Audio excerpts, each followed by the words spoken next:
किसी मित्र ने सद्गुरु ओशो को पूछा, भगवान श्री कृष्ण के जन्म के समय क्या सामाजिक, राजनैतिक और धार्मिक स्थितियां थीं, जिनके कारण कृष्ण जैसी आत्मा के अवतरण होने का आधार बना?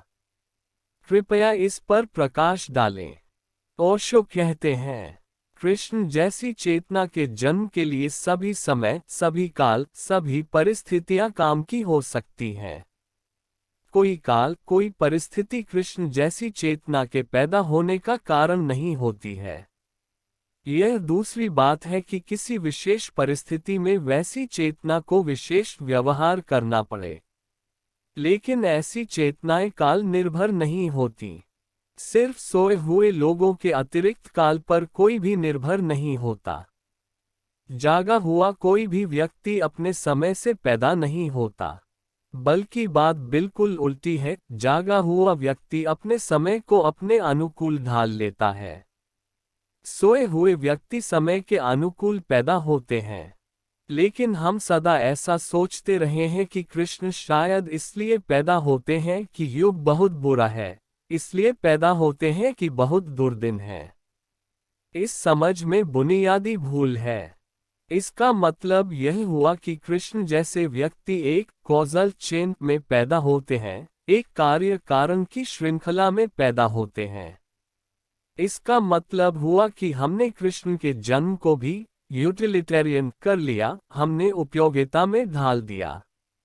इसका यह भी मतलब हुआ कि कृष्ण जैसे व्यक्ति को भी हम अपनी सेवा के अर्थों में ही देख सकते हैं और किसी अर्थों में नहीं देख सकते। अगर रास्ते के किनारे फूल खिले तो राह से गुजरने वाला सोच सकता है कि मेरे लिए खिल रहा है, मेरे लिए सुगंध दे रहा है। हो सकता है अपनी डायरी में लिखे कि मैं जिस रास्ते से गुजरता हूँ, मेरे कारण मेरे लिए फूल खिल जाते हैं। लेकिन फूल निर्जन रास्तों पर भी खिलते हैं। फूल किसी के लिए नहीं खिलते, फूल अपने लिए खिलते हैं। किसी दूसरे को सुगंध मिल जाती है, यह बात दूसरी है। कृष्ण जैसे व्यक्ति किसी के लिए पैदा नहीं होते, अपने आनंद से ही जन्मते हैं। दूसरों को सुगंध मिल जाती है, यह बात दूसरी है। और ऐसा कौन सा युग है जिसमें कृष्ण जैसा व्यक्ति पैदा हो तो हम उससे कोई उपयोग न ले सकेंगे? सभी युगों में ले लेंगे। सभी युगों में जरूरत है। सभी युग पीड़ित हैं, सभी युग दुखी हैं। तो कृष्ण जैसा व्यक्ति तो किसी भी क्षण में उपयोगी हो जाएगा। सुगंध ही चाह किसको नहीं है? किसके नासापुट सुगंध के लिए आतुर नहीं है? फूल किसी भी रास्ते पर खिले और कोई भी गुजरे तो सुगंध ले लेगा। मैं आपसे यह कहना चाहता हूं कि कृष्ण जैसे व्यक्तियों को यूटिलिटेरियन, उपयोगिता की भाषा में सोचना ही गलत है। लेकिन हमारी मजबूरी है। हम हर चीज को उपयोग में सोचते हैं, किस उपयोग में आएगी। निरुपयोगी का हमारे लिए कोई मूल्य ही नहीं है, पर्पजलेस का हमारे लिए कोई अर्थ नहीं है। आकाश में बादल चलते हैं तो सोचते हैं कि शायद हमारे खेतों में वर्षा करने के लिए चलते हैं। अगर घड़ियां आपके हाथों पर बंदी सोच सकें तो वे शायद यही सोचेंगी कि हम बंध सकें, इसलिए यह आदमी पैदा हुआ है। निश्चित ही चश्मे अगर सोच सकें तो वे सोचेंगे कि हम लग सकें, इसलिए ये आंखें पैदा हुई हैं। लेकिन वे सोच नहीं सकते, इसलिए मजबूरी है। आदमी सोच सकता है तो वह हर चीज को ईगोसेंट्रिक कर लेता है। वह अपने अहंकार को केंद्र पर लेता है। वह कहता है, सब मेरे लिए है। कृष्ण जन्मते हैं तो मेरे लिए, बुद्ध जन्मते हैं तो मेरे लिए, फूल खिलते हैं तो मेरे लिए, चांद तारे चलते हैं तो मेरे लिए। आदमी के लिए सब चल रहा है। आकाश में चांद तारे चलते हैं, वे भी हमारे लिए। सूरज निकलता है, वह भी हमारे लिए है। यह दूसरी बात है कि सूरज के निकलने से हम रोशनी ले लेते हैं, लेकिन हमें रोशनी देने को सूरज नहीं निकलता है। जिंदगी की धारा उपयोगिता की धारा नहीं है। उपयोगिता की भाषा में ही सोचना गलत है।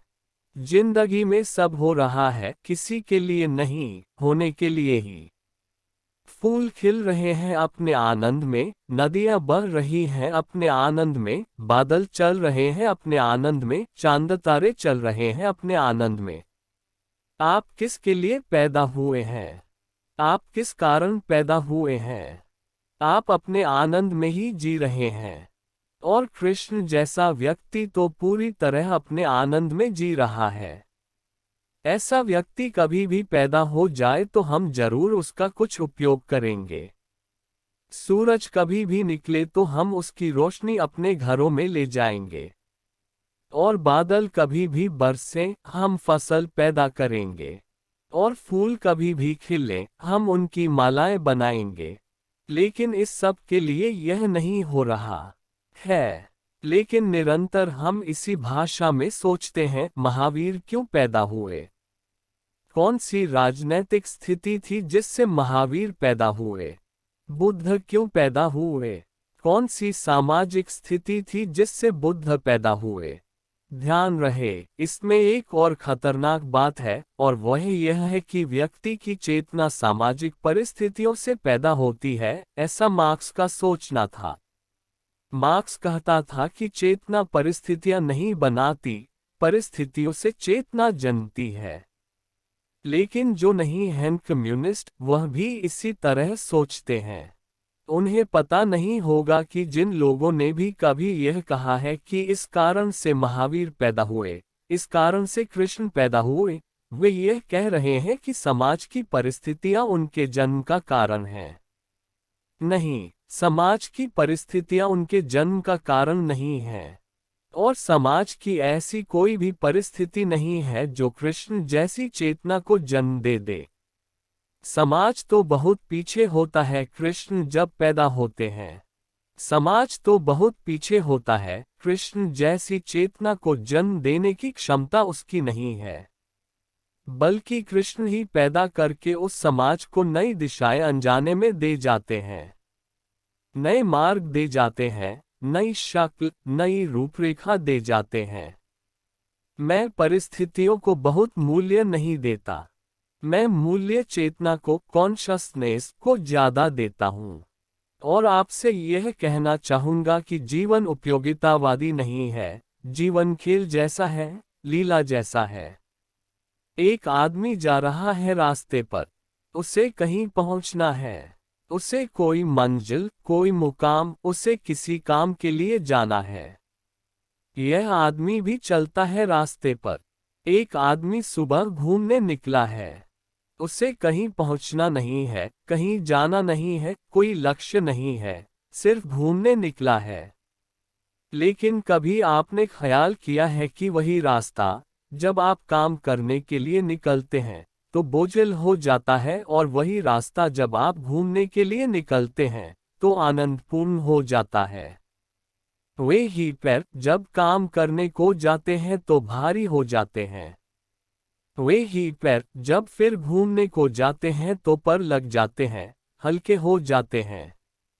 वही आदमी जब काम करने जाता है तो उसके सिर पर मनोबोझ होता है, और उसी रास्ते पर उन्हीं कदमों से उतनी ही दूरी पूरी करता है, सिर्फ घूमने के लिए। तब कोई हिसाब नहीं उसके आनंद का, कोई बोझ नहीं होता है। कृष्ण जैसे व्यक्ति किसी काम के लिए नहीं जीते। उनकी जिंदगी घूमने जैसी है, कहीं जाने जैसी नहीं। उनकी जिंदगी एक खेल है। निश्चित ही जिस रास्ते वे गुजरते हैं, उस रास्ते पर अगर कांटे पड़े हों तो उसे हटा देते हैं। यह बिल्कुल दूसरी बात है। यह भी उनके आनंद का हिस्सा है। लेकिन कृष्ण उस रास्ते से कांटों को हटाने के लिए नहीं निकले थे। निकले थे और कांटे पड़े थे तो वे हटा दिए हैं। और उस रास्ते पर अगर कोई आदमी यह न सोचे कि वह कोई ट्रैफिक के, पुलिस के आदमी है कि उसके लिए खड़े थे वहां रास्ता बताने को, वह वहां से निकले थे, आपने पूछा है, उन्होंने बता दिया। यह सब नॉन कॉजल है। इसके कार्य कारण की कोई श्रृंखला नहीं है। इसलिए मैं कृष्ण को या बुद्ध को या क्राइस्ट को या महावीर को हमारी श्रृंखला में सोचने के लिए तैयार नहीं हूं। वे घटित होते हैं अकारण, या कहें कि उनके कारण उनके आंतरिक हैं, हमारे सामाजिक और बाह्य कारण नहीं हैं। व्यक्ति की आत्मा और व्यक्ति की चेतना का अर्थ ही यही है कि व्यक्ति की चेतना भीतर परम स्वतंत्र है। उसे कोई बांधता नहीं, उसे कोई बांध नहीं सकता। एक बहुत बड़े ज्योतिषी के संबंध में मैंने सुना है कि उसके गांव के लोग उस ज्योतिषी से बहुत परेशान हो गए थे। वह जो भी कहता था वह ठीक निकल जाता था। तब उस गांव के 2 युवकों ने सोचा कि कभी तो एक बार इस ज्योतिषी को गलत करना जरूरी है। सर्दी के दिन थे, वे अपने बड़े ओवरकोट के भीतर एक कबूतर को छिपाकर उस ज्योतिषी के पास पहुंचे और उस ज्योतिषी से उन्होंने कहा कि इस कोट के भीतर हमने एक कबूतर छिपा रखा है, हम आपसे पूछने आए हैं कि वह जिंदा है या मरा हुआ है। वे यह तय करके आए थे कि अगर वह कहे जिंदा है तो भीतर उसकी गर्दन मरोड़ देनी है, मरा हुआ कबूतर बाहर निकालना है। अगर वह कहे मरा हुआ है तो कबूतर को जिंदा ही बाहर निकाल दें। एक दफा तो मौका होना ही चाहिए कि ज्योतिषी गलत हो जाए। उस बूढ़े ज्योतिषी ने नीचे से ऊपर देखा और उसने जो वक्तव्य दिया वह बहुत अद्भुत था। उसने कहा, it is in your hand. उसने कहा, न कबूतर जिंदा है न मरा है, तुम्हारे हाथ में है, तुम्हारी जैसी मर्जी। उन युवकों ने कहा, बड़ा धोखा दे दिया आपने, जिंदगी हमारे हाथों में है और कृष्ण जैसे लोगों के तो बिल्कुल हाथों में है। वे जैसे जीना चाहते हैं वैसा ही जीते हैं। ना कोई समाज, ना कोई परिस्थिति, ना कोई बाहरी दबाव उसमें कोई फर्क ला पाता है। उनका होना अपना होना है। निश्चित ही कुछ फर्क हमें दिखाई पड़ते हैं, वे दिखाई पड़ेंगे क्योंकि हमारे बीच जीते हैं। बहुत सी घटनाएं घटती हैं जो हमारे बीच घटती हैं जो कि नहीं घटी होती अगर किसी और समय में वे होते। लेकिन वे गौण हैं, इर्रेलेवेंट हैं, असंगत हैं, उनसे कृष्ण के आंतरिक जीवन को कोई लेना देना नहीं है। इसलिए कृपा करके कृष्ण किसी समाज के लिए पैदा नहीं होते, न किसी राजनीतिक स्थिति के लिए पैदा होते हैं, न किसी के बचाने के लिए पैदा होते हैं। हाँ, बहुत लोग बच जाते हैं, यह बिल्कुल दूसरी बात है। बहुत लोगों को रास्ता मिल जाता है, यह बिल्कुल दूसरी बात है। कृष्ण तो अपने आनंद में खिलते हैं और यह खिलना वैसे ही कारण है जैसे आकाश में बादलों का चलना, जमीन पर फूलों का खिलना, हवाओं का बहना। यह उतना ही अकारण है। लेकिन हम इतने अकारण नहीं हैं, इसलिए कठिनाई होती है समझने में। हम तो कारण से जीते हैं।